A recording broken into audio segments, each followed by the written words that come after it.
Learn to be super successful. Subscribe to my channel, meathead. Yeah, and they would value the customers a lot less, and nobody's going to pay them $2 million or £2 million for this. No way.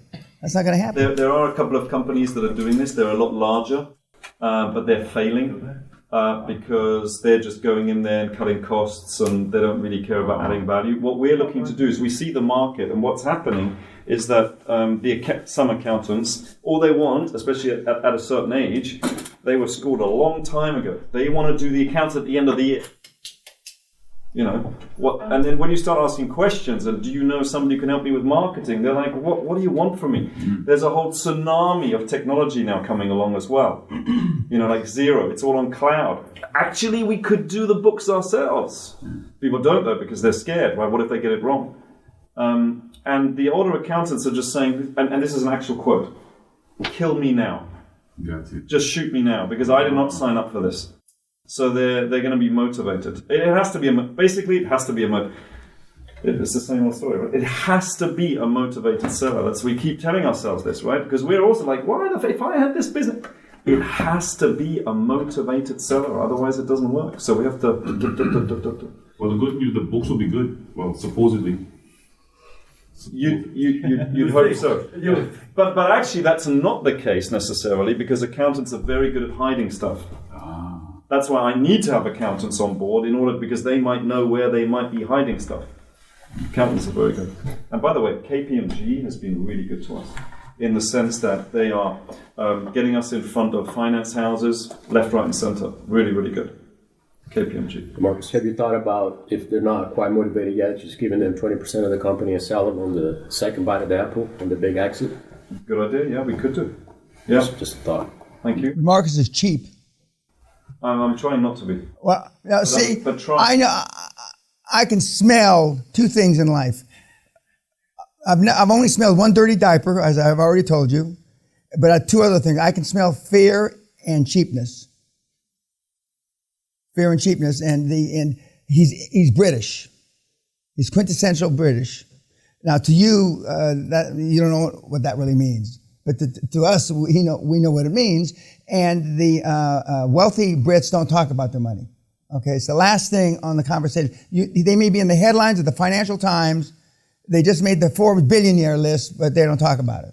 They're at a cocktail party. And, actually, how was your tennis game today? Yeah. And but you need to be unlock that cheapness, because as we've already described, what are you smiling about, Mr. Personality? Okay. But when he realizes not to be so tight with the money, he'll grow even faster. But this model does work. We've got guys doing it in America, rolling up accounting firms. That's actually where I got the idea. You said this one guy was actually targeting the end user client, and I was like, they're just off. That was good. But I want to do both. Yeah. But what I learned about the cheapness and Marcus, actually to me, it doesn't make sense what he's doing. Well, it doesn't make sense to him, but he can't stop. You know, it's like, why do people that have lung cancer keep smoking? Yeah, exactly. 60%. Yeah. And no, but this is it's a good model. A toy. But the real key is, though, to this model. Oh, I thought he's in your group. No, I'm just adding a comment. I'm adding a comment. This isn't a question. The real key. You didn't hit him hard enough. The real key is the training of the junior accountants to make this roll-up work eventually. Yeah, that's the real key.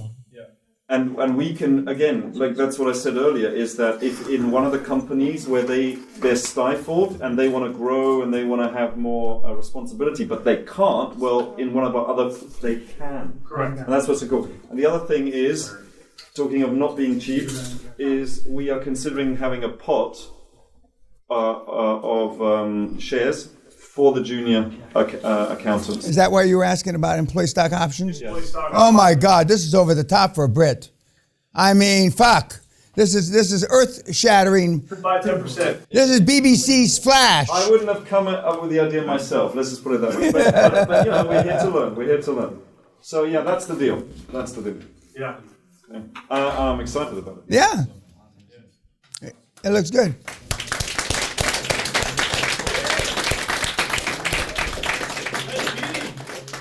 Even an old dog can learn new tricks. I'm not that old. No?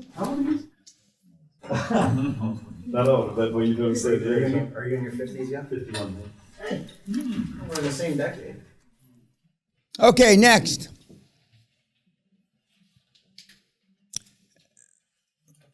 Well, don't everybody jump up at once. There's still several of you that haven't.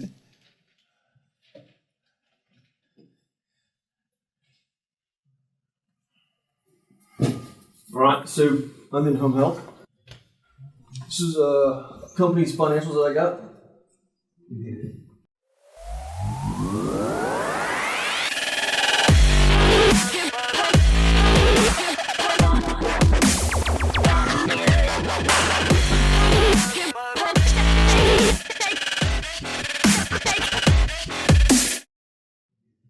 The numbers run. There's a couple of things that I would want to get drawn out and itemized. Specifically, compensation. It's a big part of the expenses. So I want to see exactly how many of each different. First, start with the purchase price, EBITDA, who owns it, where it is, how many. It's a 2-location home health out of the Midwest in Illinois. It's got 2 owners that are 50-50 stock option share. They're looking to get out because they're looking to retire. I think it's a husband and wife company. I was just doing with the broker, which I plan to offer, pay his broker fees if they can get 100% seller finance. But $2 million was the sale price. Currently, they're doing 2.1 pretty much million per year in revenue, and EBITDA is 440. That's gone up. I don't have a full year for 2019, everything they had, so I just multiplied what they had. It comes up. They went up about almost 200,000 in revenue, and about 60,000 in about 60,000 on the EBITDA to a clean $500,000. So I would, if I could get it in this 100% seller finance, I'd want to structure it so that I can give them 40% in cash up front. If that would, I'd do what? 5 times EBITDA, I'd want to stretch that out over 7 years. But if I couldn't do that and then wanted to take, I can give them paper up front, and I'd structure it through a. You mean seller's note? Seller's note with a go through a financial institution. So I'd want to do like 40% in cash up front. I'd do a full 120 to 130% over finance through a bank, and then I'd want to go ahead and defer the final payment of the remaining 60%. Sometime 5-7 years later, which would run out the length of the loan and give me time to either find a new one at 7 years. It'd give me 2 years to refinance that deal. I could potentially just refinance it again, and then. Is this an SBA deal? I would do it in SBA, but veteran SBA. That's pretty much it. I mean, there's a number of things that were in the add back column, so it's. The suggested EBITDA and the seller's discretionary income, those numbers run. I mean, I'd be able to get rid of all of this, potentially hire somebody else to run it, or 2, 1 for each location. And I'd totally be able to finance this thing at plus or minus $2 million based on the. Yeah, I don't really have a whole lot other than that. I mean, I've got a board that runs everything, but. Do I have any questions? How long's it been on the market? It's been on the market for about 2 years. Wow. Okay, stop. Let's put the emergency brake on here. Wait, okay. 2 years, the thing, I don't need to beat my chest about it. If it's on 2 years, they're either something's wrong, big time, okay? And so you need to find out. You should just ask the broker. Rufus, I didn't just fall off the turnip truck. What the fuck's wrong with this hog? 2 years. And at reasonable numbers. Yeah. Because it sounds reasonable. Something's not right. I wouldn't waste a bunch of time, a bunch of due diligence. Yeah, I certainly wouldn't be paying for due diligence. I'd have my board. Yeah, well, but I still wouldn't. Hey, come on, broker.